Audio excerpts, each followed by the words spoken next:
Hello. I know you've got a game to work towards and to talk about, but the most incredible night I've ever had at the Emirates. So is it okay just to reflect on it for a couple of questions before we move to Brentford? You can try. What's the feeling around the place over the last few days? Great. It's been an unbelievable energy. Obviously, it was a very special night, as you mentioned. That's over, and now the full focus is on Brentford because it's a game that is going to require the best of us. I know it's over. I just wanted to ask you about Declan. Which of his free kicks was your favourite?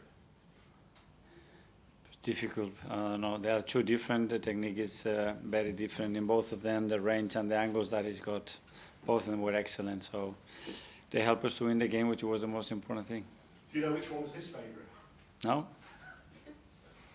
And he takes the corners from that side usually, doesn't he? From the left. What about now in terms of being the first in line for all free kicks? That's something that we discuss a lot. I mean, the different ways that he can create moments in and around the box, whether it is to assist, whether it is to score, because he has all the qualities. He can run into the box, he can eliminate people by dribbling, he has a long range shot, he has deliveries on set pieces, so that's what we're heading with him, you know, to become, again, that he can decide the games with very different tools as well.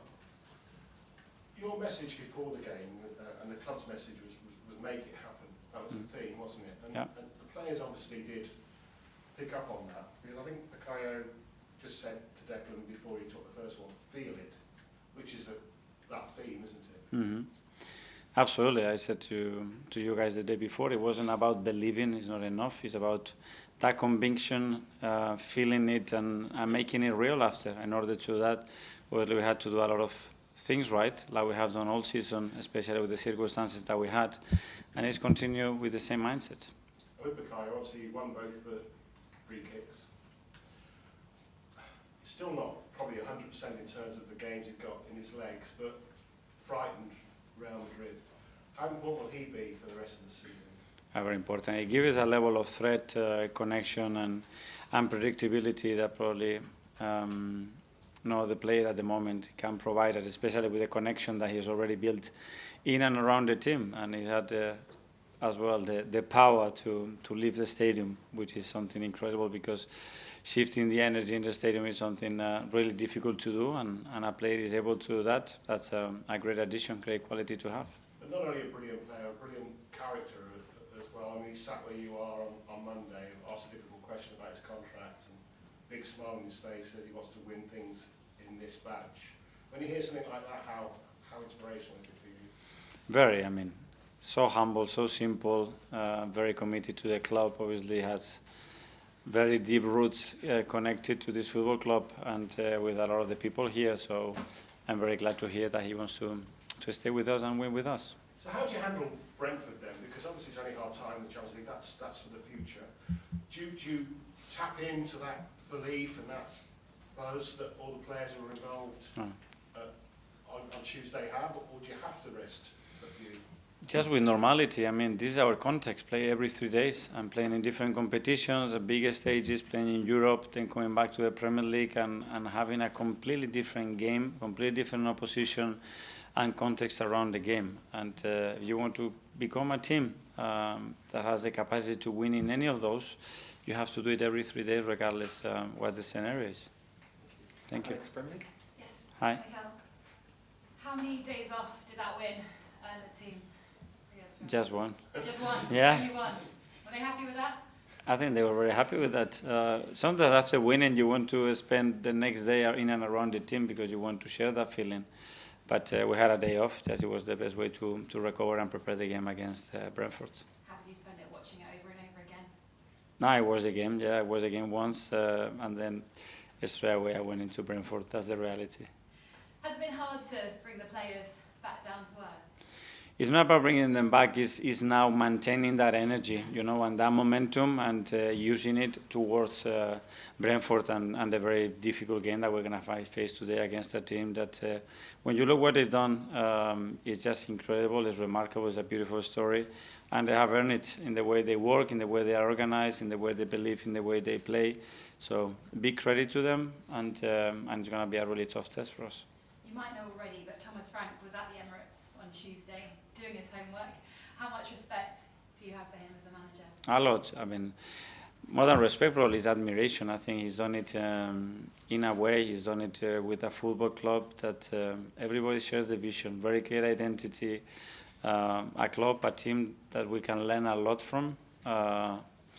Because the way they did it is very, very clever, in my opinion. And then the way he has sustained and evolved as well the model, really well timed, in my opinion. So look at the results that they had away from home in the last 6 matches as well. So we know what is going to require from us to beat them. Where do you think their main threat comes from, that Brentford team? That's the thing, that they have many. You know, they are really aggressive in the high press. If they turn the ball over there in transition, they are really good, really well organized. Obviously, when they go really deep, they have runners from deep as well to hurt you in that situation. Any restart of play can become a set piece, and they play from that, and they create a lot of chaos from that. So, yeah, you have to be very well prepared. Alex Gibson. Hi, Mikel. Hi. Obviously, an amazing night at the Emirates the other night, beating Real Madrid 3-0. Is it your team's best ever performance under your management? How would you recreate that mentality over and over again? I understand, probably in terms of the impact he had worldwide and the context and the manner that we did it, probably the one that the people would talk the most, you know. But at the end, it's another game for us, and it's still a lot to do. And but I think it's great for us as a team as well to build this moment, those connections, and that history together. And slightly less semi-automated offside introduced in the Premier League this weekend. Is it a good thing they're coming in now? Yes, I mean, I think the Champions League is world. I mean, it facilitates the job of all of us and make the game more fair. Welcome. And you said it's your reality playing every 3 days. Before the Everton match, you rested five players before Real Madrid. Are you tempted to do a similar thing again this weekend? Well, we'll look at now at how the players have recovered, because not only about this game, it's about the schedule that we have in the next few weeks as well. So, yeah, whoever plays will be very competitive. Simon Standard.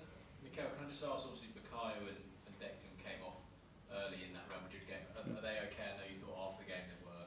And also, is Ricardo pressing well enough to maybe make this weekend or even the second leg?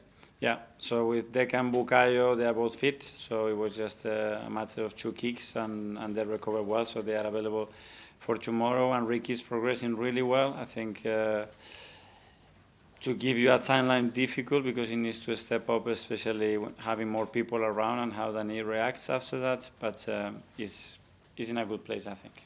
Just, well, we've spoken a lot how you've got lots of different things you want to do this summer. I just wonder with Ethan and Miles and their futures, how important that ranks on your list of priorities. Obviously, they've got another year left, but also you speak a lot about rewarding players, what they've done, and they've progressed a lot. So how key is it to tie them down? For sure. I mean, if we have to put energy, the most energy we have to put is making sure that the players that we have with us are happy, they feel valued, they feel very much part of what we are doing, they feel important.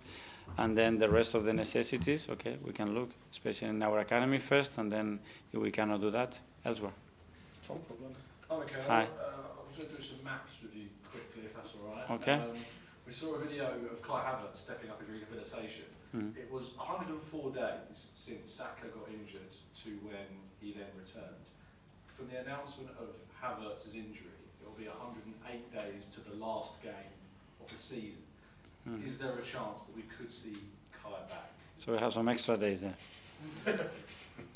Let's see. Every injury is the same. The mindset of those two, though, very, very similar.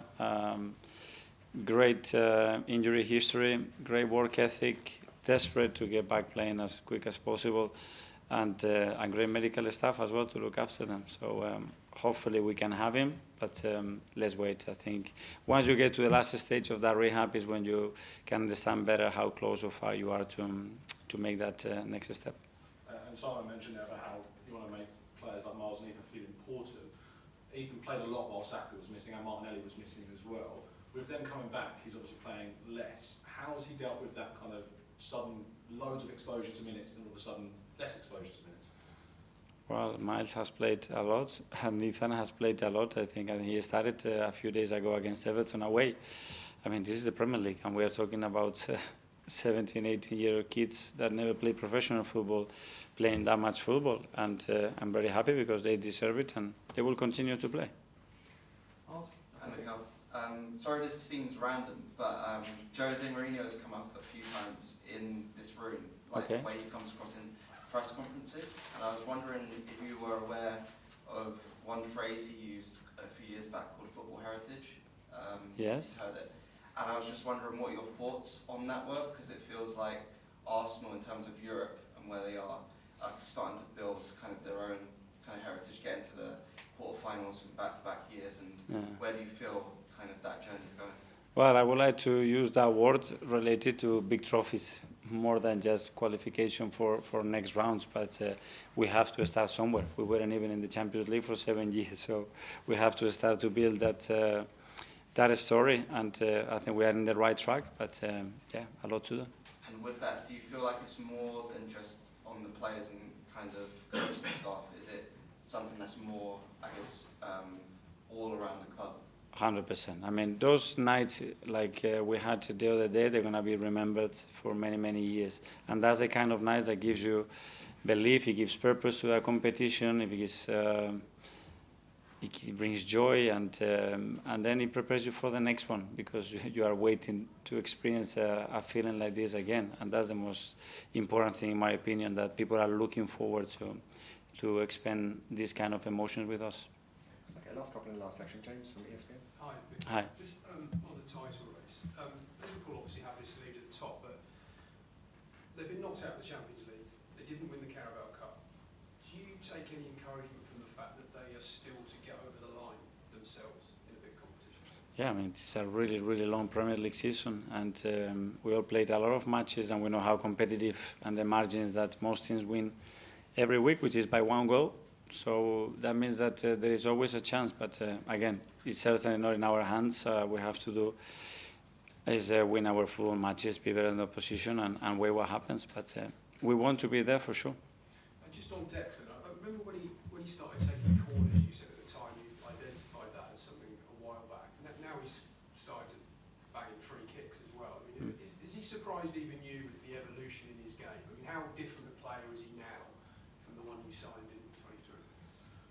Yes, I mean, I think we bought a player that, you know, it was already made. You know, it was obviously we pay the money that we pay for that reason, but that doesn't mean that that we're going to put a ceiling into him, because we believe that it was a lot of part of his game to develop, a lot of understanding about the game as well to develop, and then it's about him really believing in and taking initiative to do it, because he can do it. I mean, he needs to score more headers, he needs to score more goals, more tap-ins, he needs to score more goals outside the box, and he's able to do that. So he needs to be adding those qualities because he's got them in the locker. The fans saying that you got him half price.